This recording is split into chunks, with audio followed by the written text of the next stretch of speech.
제가 그 야당이 11월 말 이전에 갈라설 가능성이 높다라고 이야기를 했습니다. 뭐 제가 가끔씩 이렇게 예측을 하는데요. 제가 뭐 예측을 그냥 선무당 뭐 잡듯이 이렇게 하지는 않습니다. 나름대로 여러 가지 상황을 갖다가 보고 판단해서 하는데요. 지금 야당의 상황이 굉장히 심각해지고 있습니다. 그 심각해진 이유 중에 하나는 혁신위가 내년 4월 야당의 총선 공천안을 발표를 했고요. 그리고 문재인 대표는 이 공천안을 밀어붙이고 있습니다.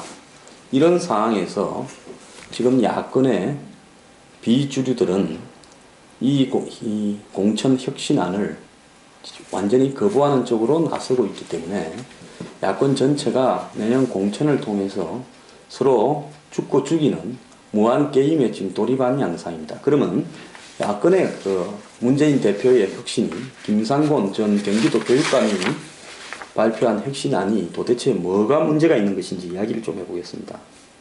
국민선거인단이 100% 경선을 통해서 후보를 뽑는다. 그러면 한 지역구별로 300명에서 1000명쯤 되는 국민선거인단을 뽑고 이 국민선거인단이 그 지역에 출마하기를 희망하는 후보들 중에서 투표로 뽑는 겁니다. 자, 이 부분에 있어서 국민선거인단이라는 게 왜 나왔을까요? 그러면 국민선거인단은 누구를 이야기하는 겁니까? 당원을 이야기하는 겁니까? 뭐 권리당원을 이야기하는 겁니까? 진성당원을 이야기하는 겁니까? 그게 아니라 그냥 일반 국민 누구라도 이 국민선거인단에 참여하겠다라고 지원을 할 수 있고 그 중에서 연령, 성별 등을 고려해서 300에서 1000명을 지역구별로 뽑는 겁니다. 자, 그럼 이 부분에 대해서 비주류는 왜 우려를 하는 걸까요? 자, 기존에 새누리당이 주장하는 오픈 프라이머리식이나 기존의 당원 뭐 50%, 뭐 여론조사 50% 이렇게 했을 때는 기존에 하는 의원들이 승리할 가능성이 많습니다. 근데 문재인 대표의 국민선거인단에 의한 국민경선 100%라는 것은 결국은 기존의 당원이 무의미한 겁니다. 외부에서 뽑혀오는 사람에 의해서 경선 결과가 어떻게 될지 모른다는 건데요. 이것은 뭘 의미하는가 하면 기존의 배지를 달고 있는 비노 의원들도 언제 제거될지 모른다라는 불확실성을 담고 있다는 겁니다. 자, 이런 국민 선거인단에 의한 경선은 실제로 친노가 과거부터 민주당 내부를 장악해와서 지금까지도 장악하고 있는데 2002년부터니까 13년째 잠시를 빼놓고는 항상 장악해왔는데 그 이유가 뭔가 하면 항상 국민 선거인단 또 외부 모바일 여론조사 이 두 가지를 가지고 와가지고 기존에 있던 당원이나 대의원들을 무력화시킴으로써 전당대회라든지 당의 중요한 보궐선거 공천이라든지 총선 공천이라든지 이런 것을 자기 유리한 방법대로 대부분 이용하는 방식에 따라서 도입했던 제도입니다. 그렇기 때문에 친노는 이런 당 내부 선거에서 한 번도 지지 않고 백전백승을 했던 겁니다. 지난 대선 때 문재인 후보도요, 결국은 이 100% 국민선거인단 선출에 의해서 사실상 된 거라고 봐야 되죠.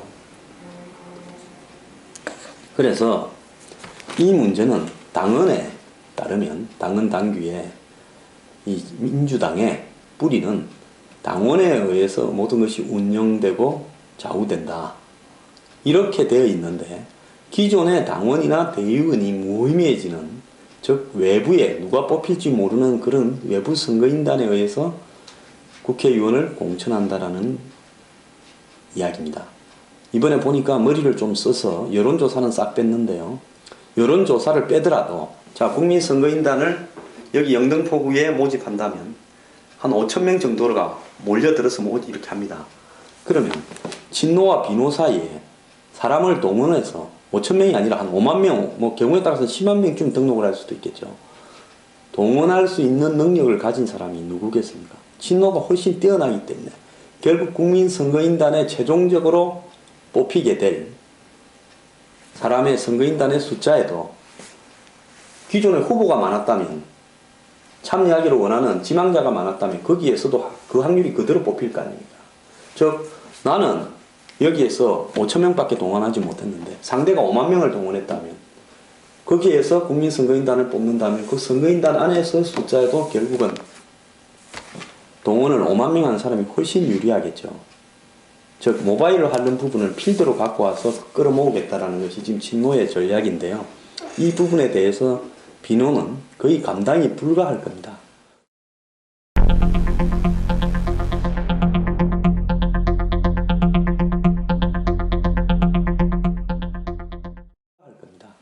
근데 문재인 대표는 이 부분을 갖다가 이제 밀어붙이기로 작정을 했고요. 그 작정을 어떻게 했는가 하면 중앙위원회에서 통과시키겠다.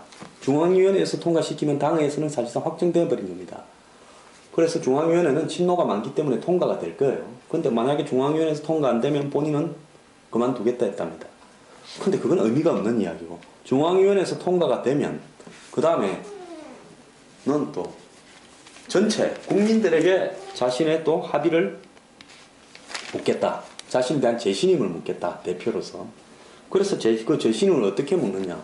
당원 50%, 그 다음에 국민 여론조사 50%로 한 데서 재신임을 묻겠답니다. 그걸 참, 전 진노가 참 머리가 좋은 건지 뻔뻔한 건지 모르겠는데요. 지금 박지원 대표가 당원들한테서는 투표를 더 받았는데 여론조사에서 진 이유가 뭡니까? 그 전체 이 당대표 선거에서 진 이유가 뭡니까? 결국은 여론조사에서 압도적으로 졌기 때문에, 예? 이기고도, 당원 대의원에서는 이기고도 결국 대표직을 뺏기지 않았습니까? 모든 사람이 다 그랬어요. 손학규 의원이 아마 당 내부의 그 여론조사에서는 문재인 대표보다 훨씬 높아서 대선 후보가 될 가능성이 높았는데 또 뺏겼습니다. 그러니까 모든 선거를 했다 하면 자기들이 이기는, 100% 이기는 방식으로 자기의 대표, 예? 재신임 여부를 묻겠다라고 했습니다. 그러니까 이거를 갖다가 바라보는 당 내부에 있는 사람들을, 비주류는 어떻게 생각하겠습니까? 전형적으로 하던 수법으로 또 장난을 친다, 이렇게 생각하지 않겠습니까? 이 와중에서 이제 뭐가 벌어지고 있는가 하면 결국은 혁신위에서 또 이 싸움이 크게 일었죠. 차라리 새누리당이 하자는 대로 오픈 프라이머리라도 하자 보라. 이건 무슨 소리냐. 이런 어떤 비판도 굉장히 일었고요. 그 다음에 이제는 당대표만 전당대회에서 뽑겠다고 혁신안에 되어 있기 때문에 이제 최고위원도 없습니다. 그리고 뭐 권리당원은 이슬람 하나가 돼버렸죠. 아무것도 하는 일이 없는데 무슨 권리당원입니까? 그래서 이런 어떤 부분에 대해서 결국은 지금 안철수 의원이 어지간하면 새정치연합에 남아있으려고 국민정보 지키기 위원장이니 뭐니 해서 그 국정원 무슨 해킹에도 관여해서 소리도 높이고 이러다가 이제는 천정배, 신당을 추진하는 천정배 의원을 만나고 김한길 대표도 만나고 이렇게 하면서 점점 이제 안 의원조차도 발을 빼는 양상으로 가고 있습니다. 자, 이걸 갖다가 하겠다고 하면 새정치연합의 국회의원 중에서 나는 분명히 이길 수 있다. 나는 이거 해봤자 절대 안 된다라고 생각하는 의원은 딱 갈려 있습니다. 자, 본인들이 다 알아요. 친노냐 비노냐에 따라서. 그렇기 때문에 적어도 수십 명은 나는 이걸 했을 때 안 된다라는 부분을 알고 있기 때문에 결국 이 사람들은 탈당의 길을 선택할 것이고, 안철수 의원도 그 길을 따라갈 가능성이 크며, 항상 그 야권에 정치 변화가 왔을 때 앞장을 서서 그 틀을 바꾸는 선수, 플레이어죠. 김한길 전 대표는 거기에 가세할 걸로 보이고, 그 점에서 손학규 전 대표가 정계 은퇴를 했지만은 복귀할 것으로 전망하고 있습니다.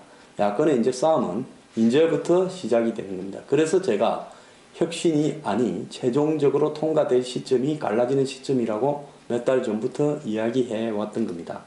그는 갈라지는 부분은 돌이킬 방법이 없다고 저는 보고 있습니다. 어차피 문재인 대표의 친노도 갈라지더라도 총선에서만 새로 만들어지는 야당보다 우리가 더 이길 자신이 있기 때문에 거기서 이기면 나중에 다 들어오게 되어 있다. 이런 판단을 하고 있을 겁니다.